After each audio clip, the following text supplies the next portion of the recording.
Hey guys, my name is Francisco Hernandez, and in today's video, I just wanted to show you guys my new setup that I recently came up with. This is the setup right here, and I will explain it in a bit.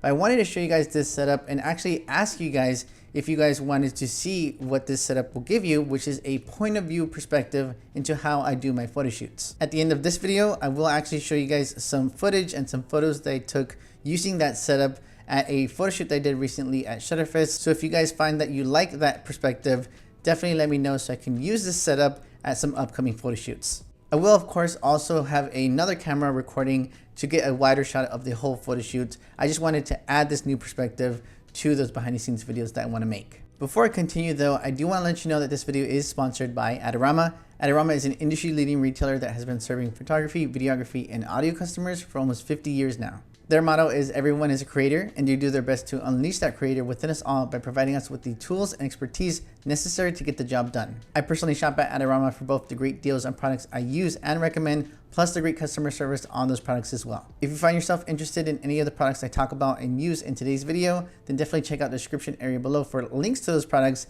and be sure to use those links if you decide to order. So once again, here is the setup that I have. It consists of my Sony a7R III with the Tamron 35-150, and I have a small rig cage on the a7R III so that I can attach my iPhone, the iPhone holder on the side of the cage, and then my iPhone 14 Pro Max in that holder. I actually was inspired from a female photographer I saw on Instagram. She had, I think, this attachment to hold the phone on the hot shoe of her camera to provide that point of view perspective.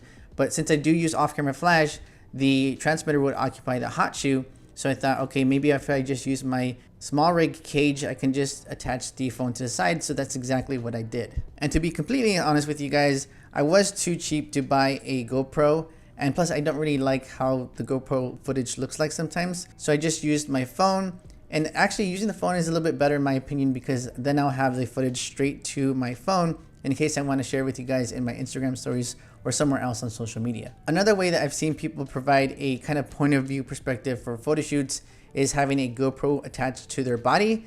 And I like to be very comfortable at my photo shoots, so I didn't want to do that. I wanted to have nothing strapped on me, and this setup right here is just a better solution for me personally. This setup that I came up with is still a little bit experimental. You can call it version 1.0. And I was actually wondering if you guys had any more experience with a setup that's kind of like this, with the point of view kind of perspective. So if you guys have any recommendations for me on how I can improve my own setup, then definitely let me know in the comment section below. What I will say, in case you guys are inspired to make your own version of this setup, is instead of having the camera up front like this, or actually positioned normally like it is how you're seeing, I would recommend instead to have it upside down, because if you use a long lens like I do, then the lens might actually show up in your shot, which actually does show up in the footage that you're going to see in a second.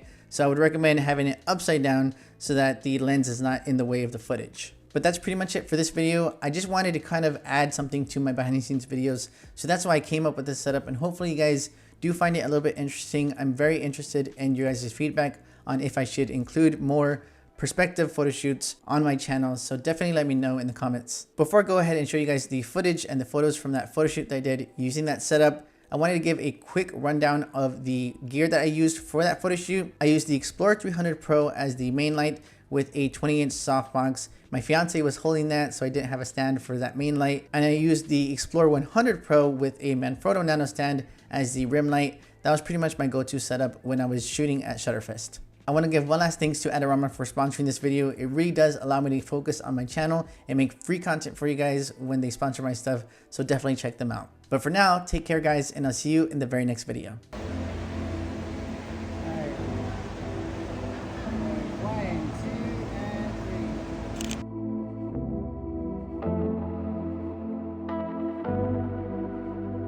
That's perfect, exactly. 1, 2, 3.